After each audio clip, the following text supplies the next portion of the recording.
Hi guys, welcome to my channel. तो आज के अपने इस वीडियो में हम MS एक्सेल में SIP की कैलकुलेशन करना सीखेंगे। तो ये वीडियो बहुत ही इम्पॉर्टेंट होने वाला है, इसलिए आप वीडियो को लास्ट तक ज़रूर देखें।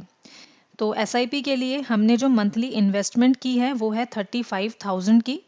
एक्सपेक्टेड रिटर्न रेट जो है वो है 15% और जो टाइम पीरियड है वो है 15 साल। और अब हमें यहाँ पर जो है total invested amount, total value और एस्टिमेटेड रिटर्न्स को कैलकुलेट करना है। सबसे पहले हम यहाँ पर कैलकुलेट करेंगे टोटल इन्वेस्टेड अमाउंट। तो इसके लिए आपको क्या करना है, आप यहाँ पर इक्वल का साइन लगाएंगे। फिर आप यहाँ पर मंथली इन्वेस्टमेंट को सेलेक्ट करेंगे, यानी कि सेल C2 को। इसको मल्टीप्लाई करेंगे टाइम पीरियड से, यानी कि 15 से, जो कि है हमारे सेल C4 में। और इसको फिर यहाँ पर आप मल्टीप्लाई करेंगे 12 से। तो अब यहाँ पर इसका मतलब ये है कि जो इन्वेस्टेड अमाउंट है उसे 12 महीने से मल्टीप्लाई करेंगे और साथ में जो टाइम पीरियड है उसको भी 12 से मल्टीप्लाई करके इसे मंथली में कन्वर्ट करेंगे। तो अब हम यहाँ पर एंटर की प्रेस करते हैं। तो अब आप यहाँ पर देख सकते हैं कि टोटल इन्वेस्टेड अमाउंट जो है वो कैलकुलेट होके आ गया है 63 लैक्स। इसके बाद अब हम यहाँ पर टोटल वैल्यू को कैलकुलेट करेंगे और टोटल वैल्यू कैलकुलेट करने के लिए हम यहाँ पर फ्यूचर वैल्यू का फॉर्मूला लगाएंगे। तो सबसे पहले इक्वल का साइन लगाते हैं और फ्यूचर वैल्यू का फॉर्मूला लगाने के लिए यहाँ पर टाइप करते हैं FV, ब्रैकेट को ओपन करते हैं। अब पहले आपको यहाँ पर एंटर करना है रेट। तो यहाँ पर हम एक्सपेक्टेड रिटर्न रेट को सेलेक्ट करेंगे जो है 15% और इसको आपको यहाँ पर डिवाइड करना होगा 12 से। फिर आप यहाँ पर कॉमा लगाएंगे।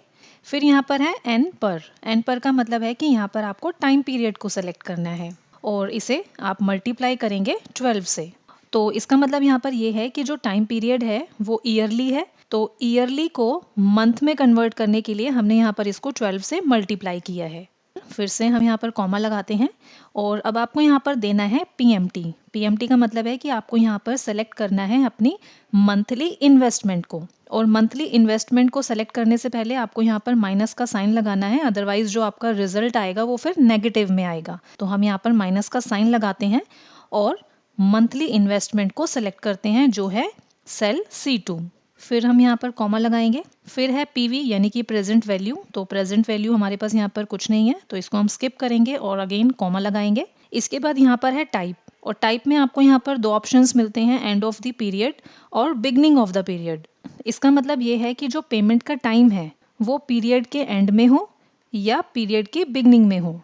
तो हम यहाँ पर एंटर करते हैं 1 और ब्रैकेट को क्लोज करते हैं और एंटर की को प्रेस करते हैं। तो आप देखेंगे कि यहाँ पर अब जो टोटल वैल्यू है वो कैलकुलेट होके आ गई है।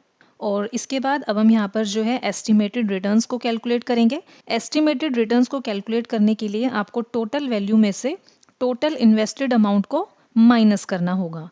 तो इसके लिए आप यहाँ पर इक्वल का साइन लगाएंगे, टोटल वैल्यू वाले सेल को सेलेक्ट करेंगे यानी कि C6 को, माइनस का साइन लगाएंगे और इसको आप माइनस करेंगे टोटल इन्वेस्टेड अमाउंट में से।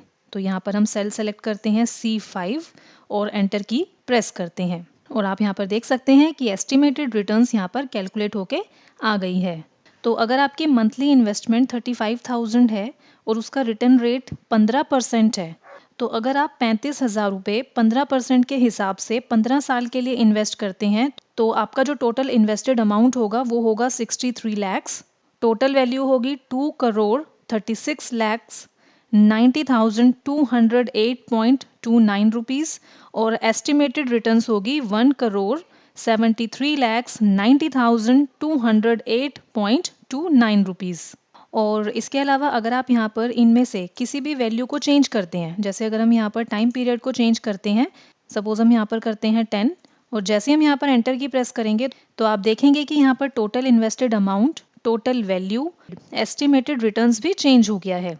क्योंकि हमने यहाँ पर इन तीनों सेल्स में फॉर्मूला लगाया है, इसलिए जब भी आप यहाँ पर कोई भी चेंज करेंगे, जैसे अगर हम यहाँ पर मंथली इन्वेस्टमेंट को चेंज करते हैं तो जैसे ही अब हम यहाँ पर एंटर प्रेस करेंगे तो आप देखेंगे यहाँ पर ये तीनों वैल्यूज चेंज हो गई हैं, क्योंकि हमने यहाँ पर जो है इन तीनों सेल्स में फॉर्मूला अप्लाई किया हुआ है। तो जैसे ही आप यहाँ पर इनमें से किसी भी वैल्यू को चेंज करेंगे तो ऑटोमेटिकली यहाँ पर ये वैल्यूज भी चेंज हो जाएंगी। अगर अब हम यहाँ पर फॉर एग्जाम्पल मंथली इन्वेस्टमेंट को चेंज करते हैं, लाइक हम यहाँ पर एंटर करते हैं 40,000, तो उसके अकॉर्डिंग जो यहाँ पर ये तीनों वैल्यूज़ हैं ये चेंज हो जाएंगी। तो इस तरीके से आप एक्सेल में SIP की कैलकुलेशन कर सकते हैं, या आप कह सकते हैं कि आप SIP कैलकुलेटर बना सकते हैं। सो गाइज, आई होप आपको ये वीडियो पसंद आया होगा। तो वीडियो को लाइक करें और मिलते हैं जल्द ही हम अपने अगले वीडियो में।